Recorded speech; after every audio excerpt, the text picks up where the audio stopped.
네, 우리 성도님들 지난 한 주간 동안도 건강하셨습니까? 오늘 이렇게 또 사순절 두 번째 주일을 맞이해서 예배드리는 우리 모든 성도님들을 정말 사랑하고 축복합니다. 모쪼록 저희들이 사모하는 이 예배를 통해서 또 하늘의 위로를 받으시고 또 용기를 받으시고 또 그 힘으로 또 한 주간 은혜 속에 또 잘 지내시기를 진심으로 기도를 합니다.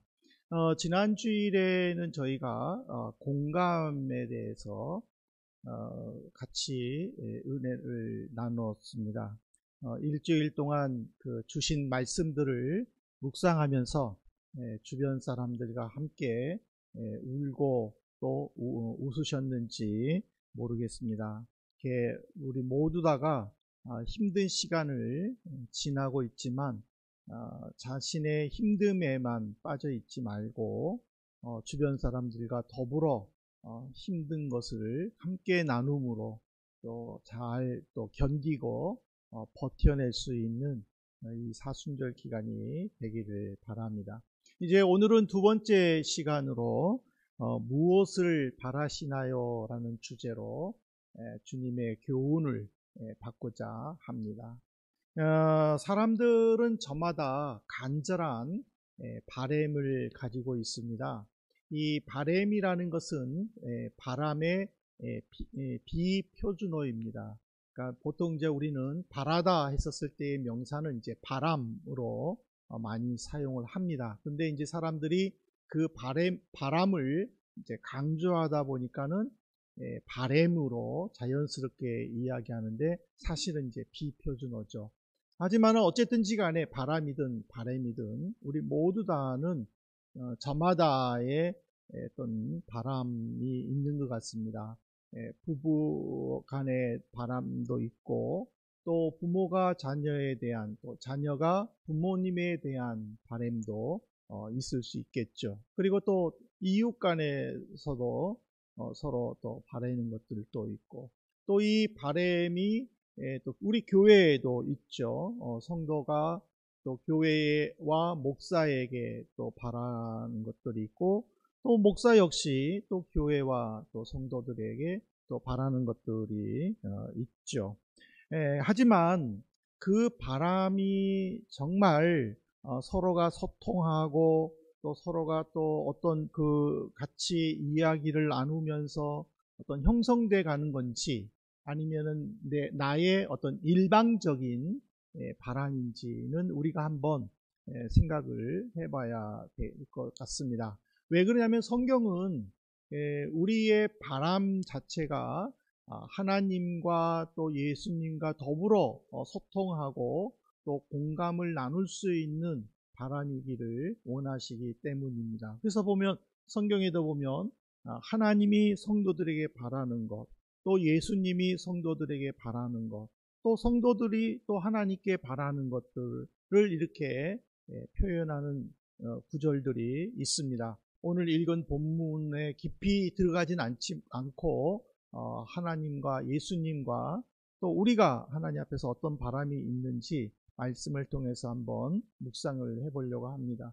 첫 번째로 하나님의 바람을 보면 이사야서 5장의 2절에 보면은 땅을 파서 돌을 제하고 극상품 포도나무를 심었도다. 그 중에 망대를 세웠고 또 그 안에 술토를 팠도다. 좋은 포도 맺기를 바랐더니 들포도를 맺었도다. 이 포도나무는 이스라엘 백성들, 지금으로 말하면 선택된 하나님의 백성들을 의미합니다. 이사야 5장에서는 하나님이 택하신 성도들을 향한 그 바람이 무엇인가를 잘 기록을 했습니다.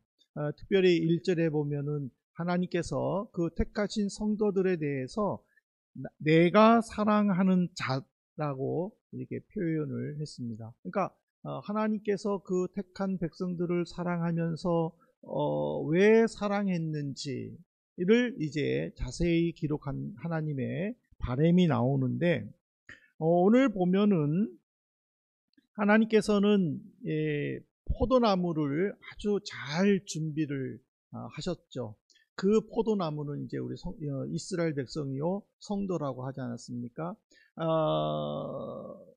나무를 심을 때에 사람들은 좋은 나무를 선택을 하죠.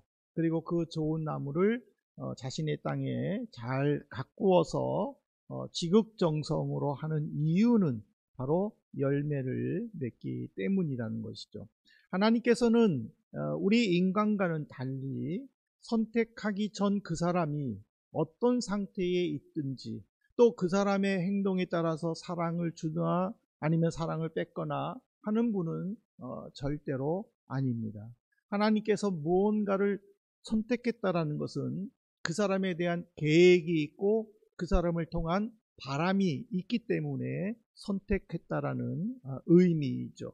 그래서 하나님께서는 그 영혼, 그 심령을 거칠게 하는 그 돌들을 다 제하여 버리고 그리고 망대를 세우고 왜 그러냐면은 이 포도나무 쪽으로 야생 짐승들이 와서 뿌리를 갉아먹고 해치고 그래서 나무를 죽이는 일이 없도록 또 망대 위에서 보초를 쓰거나 아니면 또 열매들을 또 몰래 따가는 그 사람들을 또 막기 위해 망대를 세웠죠. 그리고 또 하나님께서는 따는 즉시 그 자리에서 맛있는 또 포도주를 만들기 위해서는 멀리 가는 게 아니라 바로 그 자리에서 따서 술투를 만들어 거기서 발로 밟아 나온 즙으로 이제 포도주를 만들기에 모든 만반의 준비를 다 갖췄다라는 사실입니다.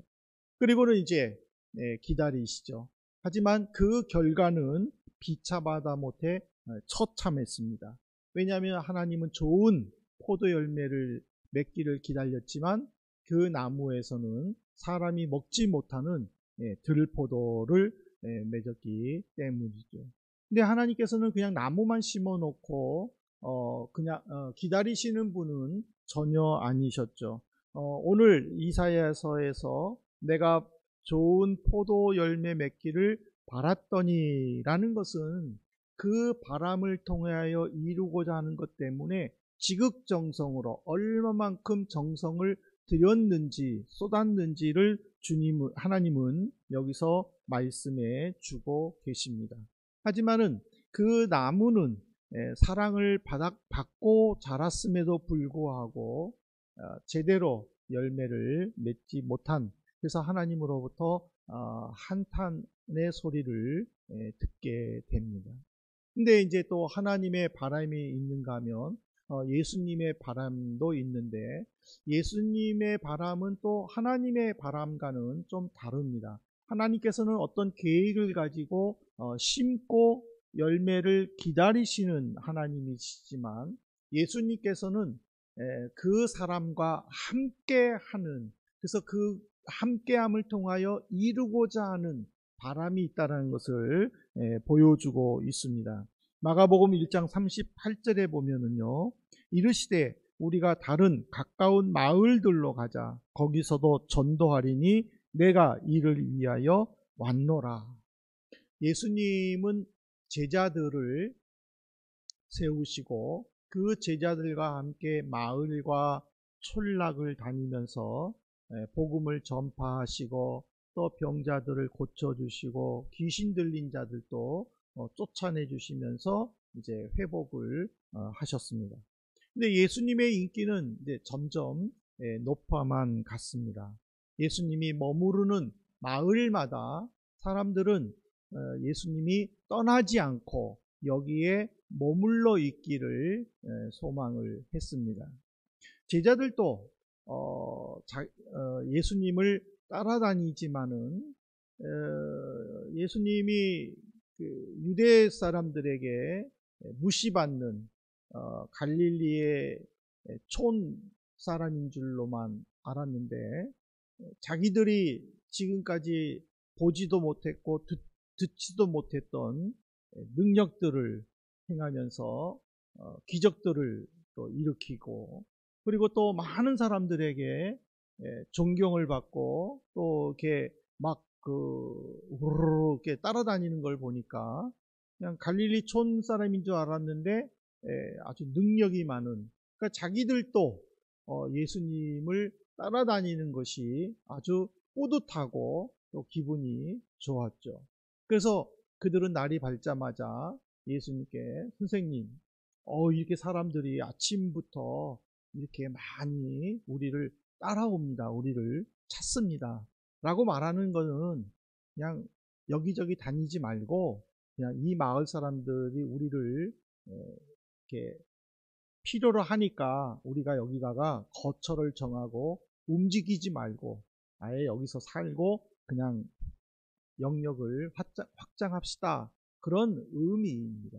그런데 예수님께서는 다른 마을로 가자. 이거는 내가 온 이유다 하시면서 제자들의 요구를 거절하고 그냥 먼저 길을 떠났습니다. 지금까지 제가 말씀드린 이 하나님의 바램과 예수님의 바램을 보면은 일방통행은 아니었습니다.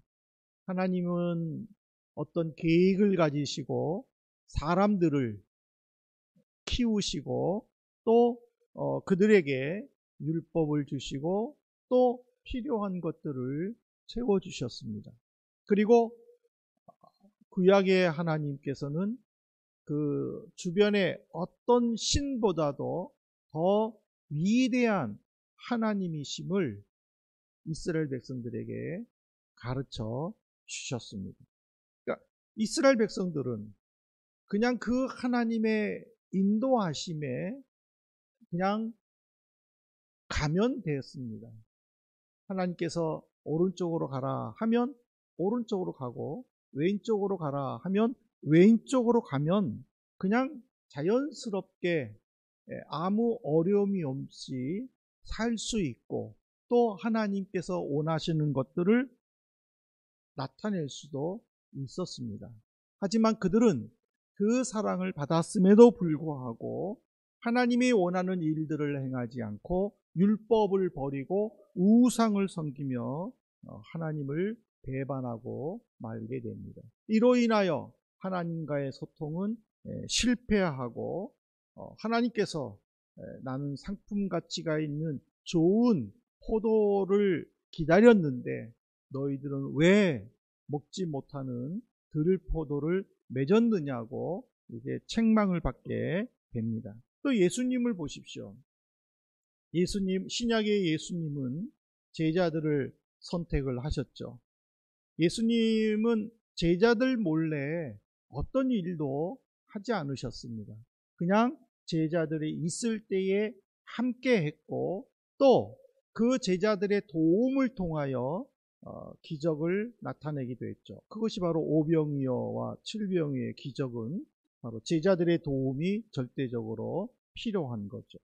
그리고 또 예수님께서는 또 제자들에게도 능력을 주셔서 한때는 제자들이 예수님 없이도 그들 스스로가 귀신을 쫓아내기도 하고 병자를 쫓아내기도 하죠. 그러니까 그들이 너무 기쁘고 막 처음 보는 것들이어서 그냥 예수님께 와서 자랑하기도 했어요. 그 정도로 예수님은 제자들에게 원하는 것들, 필요한 것들을 다 주셨다라는 거죠. 근데 여기에 반해서 우리 사람들의 바램이 뭔가, 성경에서는 사람들의 바램을 뭐라고 기록하고 있는가 한번 살펴보십시다. 누가복음 17장인데 이 누가복음 17장에 나오는 이 10명의 나병 환자들은 참 우리들에게 많은 의미를 던져줍니다. 그 중에 17절 말씀입니다. 예수께서 대답하여 이르시되 10사람이 다 깨끗함을 받지 아니하였느냐? 그 9은 어디 있느냐? 예수님은 질병으로 고생하는 사람들을 일일이 어루만져 주시고 싶으셨습니다. 그래서 자기 찾아온 사람들을 그냥 보내지 않고 피곤해도 그 사람들을 만져주고 기도해주고 그러다 보니까는 환자만 아니라 환자의 가족들까지도 예수님을 만나고 싶어 했었고 그러다 보니까는 예수님이 잠시도 쉴 시간이 없었습니다. 하지만은 어느 누구도 예수님께 고침을 받았지만 감사합니다라는 인사조차도 하지를 않았습니다. 나병 환자를 보세요. 이 구약시대 때부터 유대인들에게 있어서 이 나병 환자는요, 하나님의 저주가 임한 질병으로 생각을 했습니다. 그래서 그 함께 살고 있는 그 거주지에서 쫓겨나서 마을 밖에서 살아야 됐고, 치료도 제대로 받지도 못하고 형제와 가족과 부모를 떠나서 죽을 때까지 살아야 됐었습니다. 그런데 이 10사람의 나병 환자들은 운이 좋아서 예수님을 만나게 됐고, 그들이 그토록 바랬던 질병이 고침을 받았습니다. 그런데 하탁한 사람, 그것도 유대인들이 싫어하는 사마리아 사람, 그 사마리아 사람이 길을 가다가 자신이 고침을 받는 것을 보고 너무 기쁘고 감사해서 돌아가서 다시 예수님께 지금 감사 인사를 한 내용입니다. 예수님은 그 사람의 감사를 듣고 말씀하시는 게 아홉은 어디 갔느냐. 이거를 보면은 우리의 바램은 아주 거의 물질적인 것이 아닌가. 그래서 예수님은 이 나병 환자를 통해서 우리에게 도전해 주는 거는 물질적인 것에 목숨 걸지 말라라는 내용이기도 합니다. 저는 가끔 그런 생각들을, 그런 상상들을 좀 하는 편입니다. 성도님들은 어떻게 생각하실지 모르겠지만, 내가 이렇게 예배드리고 있는데 주님께서 나타나셔가지고 네가 원하는 것이 뭐니? 내가 지금 당장 네가 원하는 것 한 가지만 말하면 들어줄게. 그런데 조건이 있어. 너는 죽을 때까지 다시는 그 어떤 소망도 너는 이제 없어. 지금 한 가지만 얘기해. 그러면 무슨 말을 할까? 저는 가끔 그런 생각을 해요. 그러면 죽을 때까지 돈을 달라고 할까? 쓰다가 또 남을 정도의 돈을 달라고 할까? 근데 돈만 있으면 뭐예요? 건강이, 몸이 약해가지고 죽으면은 그 많은 돈도, 물론 애들 주면 되겠지만은, 그러면 내가 못 쓰고 죽잖아요. 그럼 그것도 아닌 것 같아. 그러면 죽을 때까지 병원에 한 번도 안 가고 지금처럼 이렇게 막 뭐 코로나니 뭐 변이 바이러스니 뭐 이러면서 아주 썩썩한데 나는 막 그런데 상관없이 그냥 활보하고 그냥 건강을 달라고 그럴까? 그런데 그것도 문제예요. 건강만 있으면 뭐해요? 내가 할 줄 아는 게 아무것도 없는데 당장 내일 뭐 먹을까 그게 걱정인데 건강만 있어도 안 될 것 같고. 우리 성도님들은 한번 고민해 보세요. 지금 당장 예수님이 나타나셔가지고 네 소원을 딱 하나, 네 죽을 평생에 하나 내가 들어준다. 뭐를 얘기하겠니? 하면은 뭐를 얘기할 것 같아요? 제가 왜 이 이야기를 하냐면은 우리의 바람이 과연 무엇인가를 한번 생각해 보고자 한 것입니다.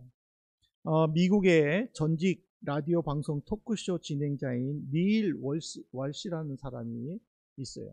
이 사람은 5번 이혼하고 매달 양육비로 도와줘야 될 9명의 자녀를 둔 사람이에요. 근데 그가 이제 49세 되는 어느 날 밤에 자다가 잠에서 깨어난 거예요. 그래가지고는 그는 자기의 그 거지 같은 인생, 이 인생을 엉망으로 만든 하나님께 항의해가지고 장문의 편지를 썼답니다. 근데 그 이분이 하나님의 그 말로 듣는 것이 아니라 글로써 하나님의 마음을 읽기 시작했다랍니다. 그래서 그 이분은 매일 새벽 4시 30분에 일어나서 하나님과 말로가 아니라 글로, 이 월시라는 분도 글을 쓰고 또 글을 쓰는 속에 하나님의 감동으로 주는 그것을 또 글로 표현하고, 그래서 책으로 나왔고 우리나라의 말로도 번역되어 있는데, 그 제목이 뭐냐면은 신과 나눈 이야기 1편, 2편, 3편이 바로 이 닐 월시라는 분이 매일 새벽 4시 30분에 글을 쓰면서 하나님과 대화하는 내용을 책으로 펴낸 거예요. 근데 그 중에 보면은요, 이런 내용이 있어요. 기대 없이 특정한 결과들을 요구하지 않으면서 사는 삶을 사는 것, 그것이 바로 자유요 신성이다. 기대는 인간이 겪는 불행의 가장 큰 원천이며 인간을 하나님에게서 떼어내는 것이다. 내가 결과에 집착하지만 않는다면 삶에서 두려운 것이란 없다. 선택하라. 하지만 원하지는 마라. 그러니까 바램 자체보다 그 바램이 이루어질 결과에 의미를 부여하지 말라는 거예요.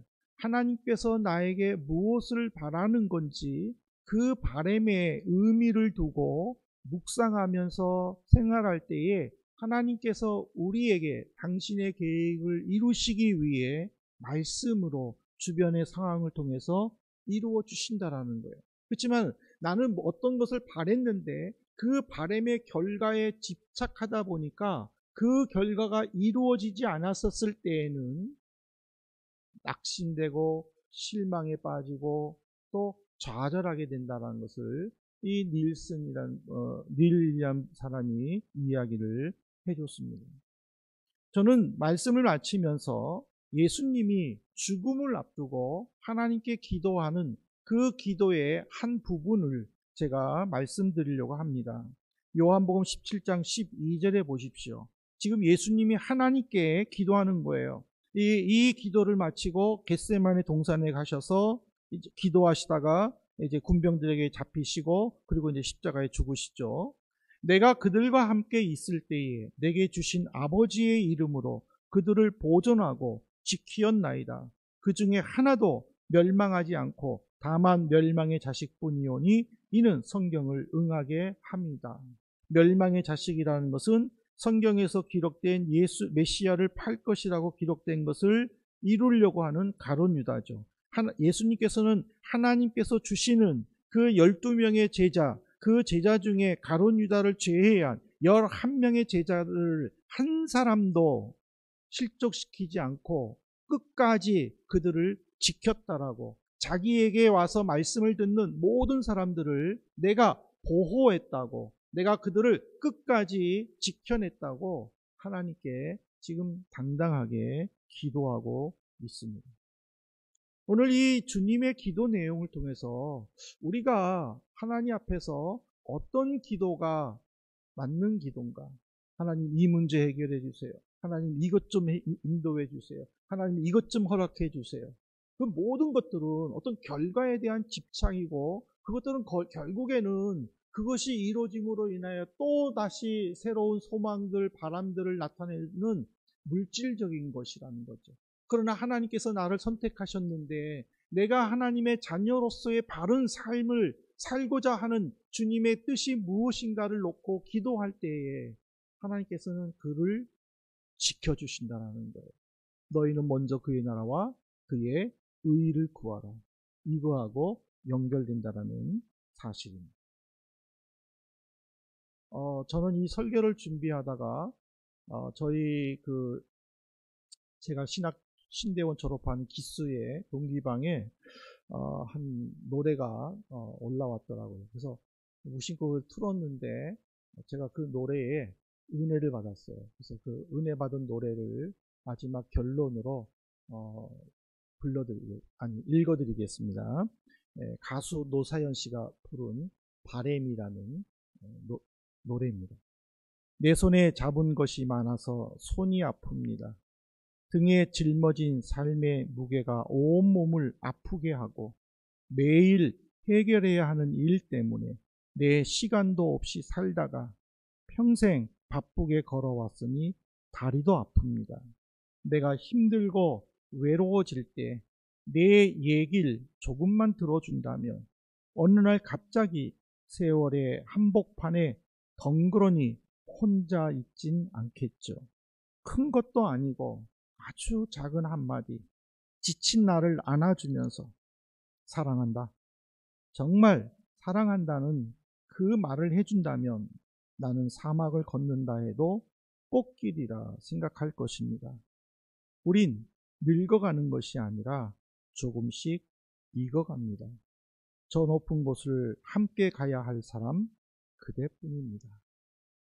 하나님과 공감하고 하나님의 바람으로 내 바람을 나누고 하나님의 마음으로 이 세상을 바라보고 내 가족을 바라보고 믿음의 공동체를 바라볼 때에 하나님께서는 그 사람을 통하여 그 사람이 속해 있는 가족 공동체, 사회 공동체, 믿음 공동체를 든든히 세워주실 줄로 믿습니다. 사랑하는 성도 여러분, 우리가 나이를 먹어가는 것은 늙어가는 것이 아니라 익어가는 것이고, 우리가 믿음 공동체 안에서 서로 만나 신앙생활 하는 것은 함께 저 높은 곳을 가야 할 우리의 믿음의 형제이기 때문일 것입니다. 우리의 바람이 그저 내 문제에만 얽매여서 아둥바둥이 아니라 정말 주님이 원한 바람이 무엇인가를 묵상하면서 오늘 사순절 두 번째 주일을 보내실 수 있기를 진심으로 소망합니다.